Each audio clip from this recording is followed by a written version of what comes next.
পুরো ডিসেম্বর মাস জুড়েই কিন্তু বড়দিনের আমেজ বয়ে চলে। আজকে তাই কেকই বানাবো, ডিম ছাড়া ক্রিসমাস কেক। আগের দিনের স্পঞ্জি ফ্রুট কেকে কাকলি চ্যাটার্জি দিদিভাই জিজ্ঞাসা করেছিলেন সবাই সুজির সাথে ময়দা মেশায়।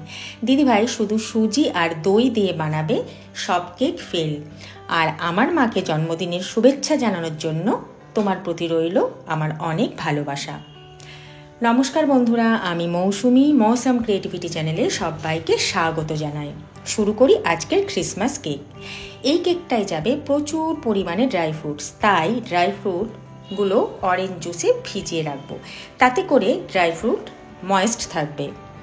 বাটির মধ্যে নেব 1 কাপ পরিমাণে অরেঞ্জ জুস, তার মধ্যে একে একে কেটে রাখা 2 কাপ মোরব্বা, 1 cup apricot, black raisins 1 cup, half cup cranberry, 1 cup cherry, 1 cup কিশমিশ, 1 কাপ টুটি ফুটি।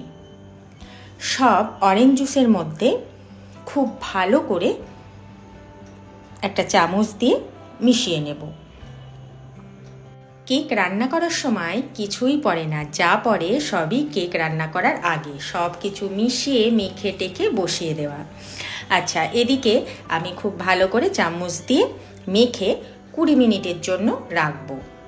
এবার একটা ক্যারামেল সিরাপ বানিয়ে নেব। তার জন্য ফ্রাইং প্যানে নেব 1 কাপ পরিমাণে চিনি। চিনি প্রথমে হাই ফ্লেমে নাড়ব, আস্তে আস্তে চিনি গলতে শুরু করলে লো ফ্লেমে চিনি নাড়ব। চিনি কিন্তু এইভাবে নাড়তেই হবে, নইলে নিচে লেগে যাওয়ার ভয় থাকবে। এবার আস্তে আস্তে চিনি এরকম মেল্ট হয়ে গিয়ে কালারটা ঠিক এইরকম আসবে। এই সময় দিয়ে দেব হাফ কাপ পরিমাণে জল। জল দিয়ে আবারও ভালো করে মিশিয়ে নেব। ক্যারামেল সিরাপ তৈরি হয়ে গেলে ঠান্ডা করতে দেব। ক্যারামেল সিরাপটা কিন্তু তৈরি হয়ে গেছে। এবার একটি বাটির মধ্যে ছাঁকনি রেখে দেব 3 কাপ পরিমাণে ময়দা,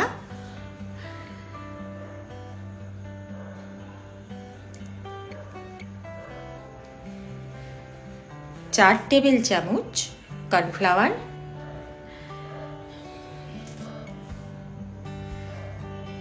6 টেবিল চামচ মিল্ক পাউডার, হাফ চামচ জায়ফল গুঁড়ো, হাফ চামচ দারচিনি গুঁড়ো, 1 চা চামচ বেকিং পাউডার, 1 চা চামচ বেকিং সোডা। এবার সব এইভাবে মিশিয়ে নেব। মিশিয়ে নিয়ে এবার আস্তে আস্তে হাত দিয়ে ঝাড়া দিলেই কিন্তু উপর থেকে এটা নিচের দিকে পড়তে থাকবে। এইভাবে সব উপকরণগুলোকে চেলে নিলে লাম্পস থাকে না, আর কেক খুব সফটও হয়। আর একবার খুব ভালো করে মিশিয়ে নেব। এবার দিয়ে দেব ভিজিয়ে রাখা ড্রাই ফ্রুটস। ড্রাই ফ্রুটসগুলো ময়দার সাথে ভালো করে মিশিয়ে নেব। ড্রাই ফ্রুটসগুলো অরেঞ্জ জুসে ভিজিয়ে রাখার জন্য বেশ ফুলে উঠেছে, আর ময়দার সাথে খুব ভালো মিশেও যাচ্ছে। আর এই কেকটা হওয়ার পর ড্রাই ফ্রুটসগুলো বেশ ময়েস্ট থাকবে। এই সময় দিয়ে দেবো হাফ কাপ পরিমাণে মেল্ট করা বাটার। এখানে আপনারা বাটারের জায়গায় সাদা তেলের ব্যবহারও করতে পারেন, তেল খুব স্ট্রং না হলেই হবে। আবার ভালো করে বাটারের সাথে সব উপকরণ মিশিয়ে নেব। এবার দেব 1.5 কাপ পরিমাণে দুধ। এই 1.5 কাপ দুধ কিন্তু অল্প অল্প করে ব্যাটারে মেশাতে থাকবো, একেবারে দুধটা দেব না। প্রথমে 1 কাপ দেব, তারপরে বাকিটা আস্তে আস্তে করে দিয়ে এইভাবে স্প্যাচুলা দিয়ে ব্যাটারটাকে মেখে নেব। এবারে ঠান্ডা করা ক্যারামেল সুগার সিরাপ দেব 1 কাপ পরিমাণে। 1 কাপের কম হলেও হবে, কিন্তু 1 কাপের বেশি যেন না হয়। এবার পুরো ব্যাটারটায় ভালো করে মিশিয়ে নেব। এই সময় দেব 1 কাপ পরিমাণে গুঁড়ো করে নেওয়া চিনি, যেটা আমি ছাঁকনিতে চেলে দেব, আর 2 চামচ কোকো পাউডার। এখানে আপনারা চিনি আর কোকো পাউডারের বদলে কিন্তু 1 কাপ ব্রাউন সুগার ব্যবহার করতে পারেন। আবার ভালো করে মিশিয়ে নেব।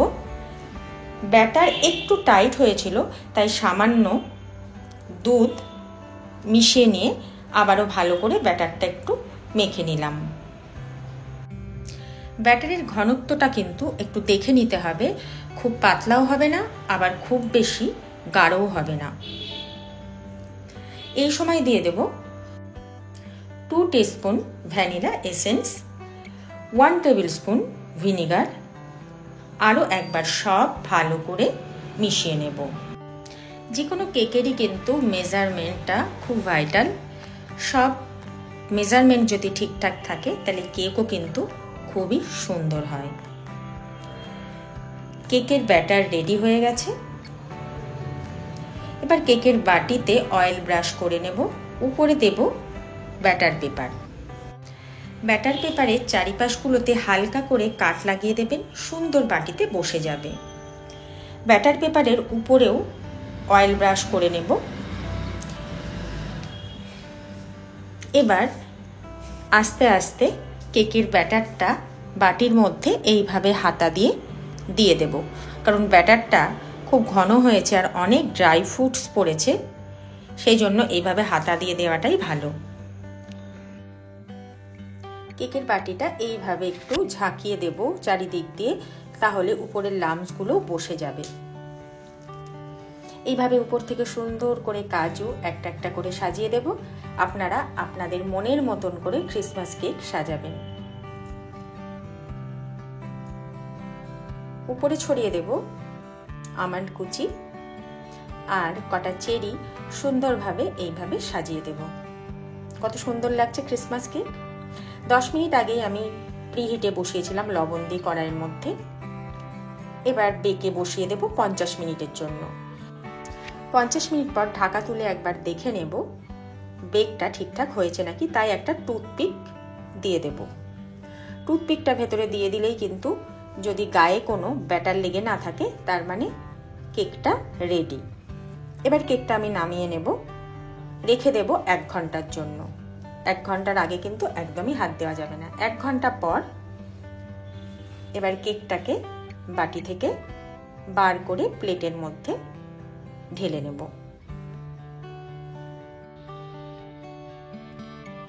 ব্যাটার পেপারটা কেক থেকে আস্তে আস্তে এইভাবে ছাড়িয়ে নেব। এবার প্লেটে রেখে এক টুকরো কেটে নিয়ে দেখব কতটা স্পঞ্জি হয়েছে আর কতটা সুস্বাদু হয়েছে। অবশ্যই একবার বাড়িতে বানাবেন, আশা করি ভালো লাগবে। নতুন ভিডিও পেতে চ্যানেলটিকে সাবস্ক্রাইব করতে ভুলবেন না, আর অবশ্যই জানাবেন কেমন লাগলো আজকের রেসিপি। ভালো থাকবেন, সুস্থ থাকবেন, দেখা হবে পরের ভিডিওতে।